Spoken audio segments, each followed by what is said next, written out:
Thank you. For those of you that don't know me,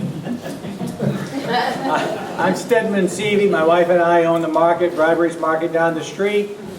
And I'm happy enough to serve in the state legislature here from Kennebunkport. I have a couple of silly stories from the captains that I want to talk about, and then I want to speak for a couple of minutes about some politics.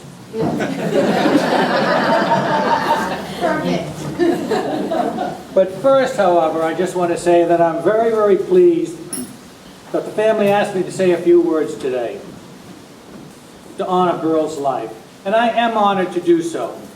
But if the truth be known, it's more than just being honored to do so. I am grateful, and I am very glad. And I'll tell you why. Believe it or not, Burrell was the very first and ultimately the most important non-family role model that I ever had in my life. Her dedication to her family, her business, and community has inspired me all of these years. I first got to know Burrell in 1965 when I was 13 years old and Burrell was 43. She was in the store one day and ran into my father and said, "Harrison, I'm losing a dishwasher and I know Stedman's 13. Do you think he'd want to wash dishes for me for the rest of the summer?" And my father said, "I'll see that he does."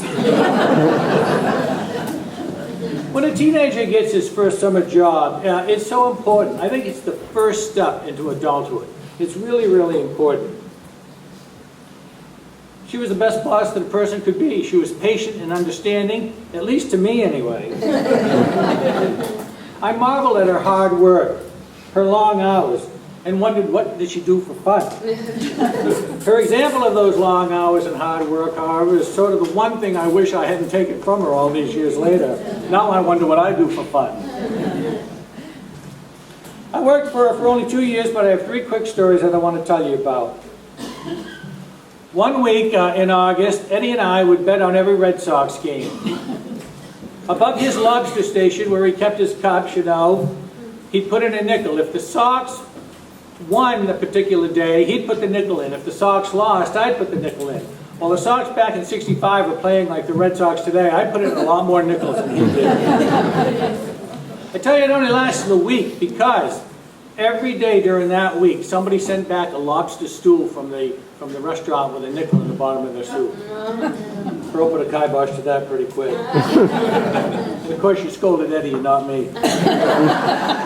But let me just say, speaking of Eddie, though, you know, Eddie was a great guy too. You know, took me out on his boat a couple of times, took me on a snowmobile a couple of times. You know, Eddie went far too early in life. Second episode I want to talk about is in the corner of the restaurant, corner of the kitchen, out of Burrell's sight. The waitresses had to get down there to get the hot rolls. You know, they get down and steam the rolls. While being the dishwasher, you know, I'd get down there, put some dishes away, and being a teenage boy, I was always hungry, trying to get a couple of rolls. And at the age of 13, you know, it was a good place to start to flirt with the waitresses. At the time, one of the older waitresses, probably, you know, 17 or 18, started to flirt back. Well, Burrell caught us, or her. She put a kibosh to that too. She was trying to protect me. She didn't think I needed that. But lastly, one day I went to work sick. During the course of the evening, Burrell sent me next door to the bakery to get some Indian pudding. Well, there was a restroom in the bakery, and I made it as far as the toilet, and I did get sick. I brought the Indian pudding back, safe and sound, no harm. Burrell said, "What took you so long? You were gone 10 minutes. I said, "Well, I got sick." And she said, "Are you all right now?" And I said, "Well, I am all right." That was all she said. Until the next day when I went to work, and all she said then was, "Well, at least you could have cleaned it up." I've had my store almost as Burrell had the restaurant. One of the great things about small town business is the tremendous amount of young people that you give their first job to. I think it's very, very important. I put a lot of first-timers through the store just as Burrell did at the restaurant. And I certainly hope I can be half the role model to my first-time workers that she was to me. So when I went to work for Burrell, I was 13. I had lived in town my entire life. I thought I was hot stuff. My two families, the Bradburys and the Seaveys, had lived in town for generations. But Burrell had a lot of stories about those generations of my families. And since I couldn't talk to Eddie anymore about the Red Sox, I talked to Burrell about the town. She loved the town, I found out, as much as I did. I thought, wow, at 43, she's really old. She goes back a long way. You wanted to talk about the town, you didn't need Google or Wikipedia back then. You just talked to Burrell. I only worked for Burrell for 2 years. But in all that talking to her, she was the one person that convinced me to commit to the town that you grow up in. And so I did. For the next few years, I saw her only sporadically, either at the store or in the restaurant when I went into town. But in 1975, when I was in college, I got a work-study job at the sewer plant in town. Burrell was on the sewer committee. We started up the conversations again. She convinced me to run for the Board of Selectmen. I was only 23 years old, and with Burrell's help, I got elected to the Board of Selectmen, started my political career. And because of her continued support, I got elected to many terms in the state legislature. And for her support, I am eternally indebted. But really, I want to talk a minute about Burrell's resume, which we all marvel at. It's been mentioned many times today, the breadth of which is unbelievable. You know, every town board and commission, you know, I heard earlier, you know, a den mother, I didn't know that. I ask again, what did she do for fun? But it's not her resume that we honor her for. And it's certainly not even half the story. Any of us can have a resume. We can sit on boards and commissions. You know, we can join the non-profits, pay our dues. You know, we can have the same resume as she did, and many of us do. But what makes Burrell my hero? And what separates her from every other person in this town for the last 75 years, I believe, is her leadership. The qualities of leadership that Burrell possessed was great vision, foresight, take the risk, commit the energy, expect no rewards or want no rewards in return. Burrell was a great leader, I believe, because believe it or not, I don't think she was opinionated. No, I really don't. Here's the difference. Opinionated people have opinions of everything and know nothing of what they speak. Burrell was quite different. Burrell led because she was focused. She was inquisitive. That led to knowledge. That led to resourcefulness, which led to results. I watched Burrell a long time in life. Many, many battles, never belligerent. Always courteous in her battles.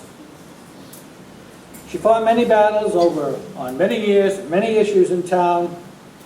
She was always one of the leaders. I think that's an important thing that I wanted to make about Burrell. She didn't take on an easy task. You know, it's not like a subject comes up and you say, well, how do you feel about it? And people say, well, you know, I can go either way. You know, she took on the tough issues. And many of us, when we take on a tough issue, you know, we take one a lifetime. That's enough, you know. She went from one to the other, finished one right in. She never stopped. It was really remarkable. I read in her obituary from one of you that when she tackled an issue, she was like a dog with a bone. And I think that's true.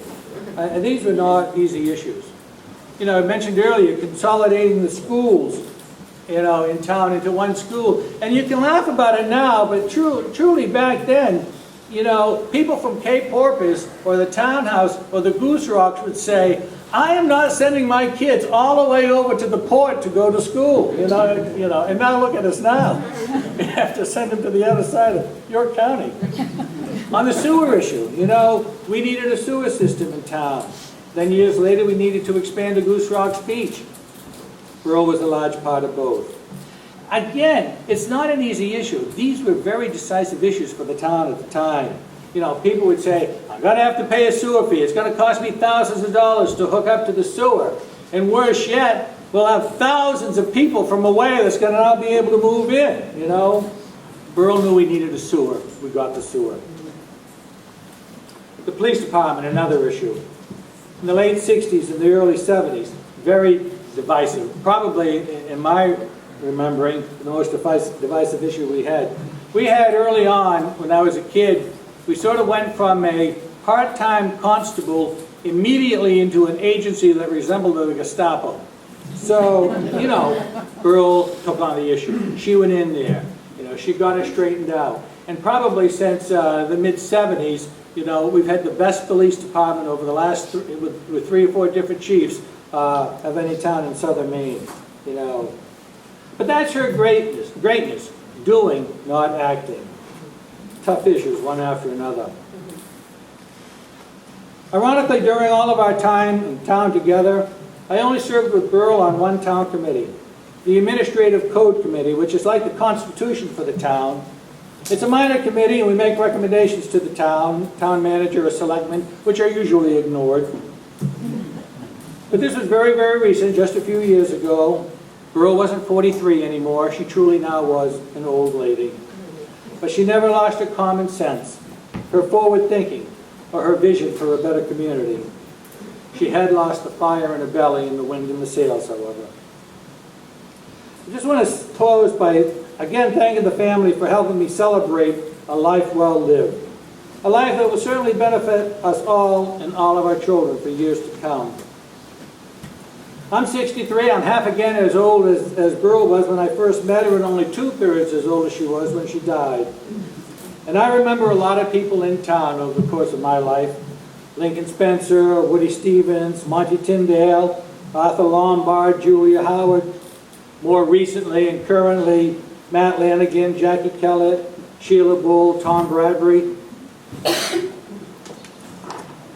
All of these citizens were tremendous assets to the town on their issues. But I want to tell you, and I want to leave you with this. In my 3 generations over the last 75 years, I don't think anyone has been more vital to the town of Kennebunkport than my first and best role model, Burrell. Thank you.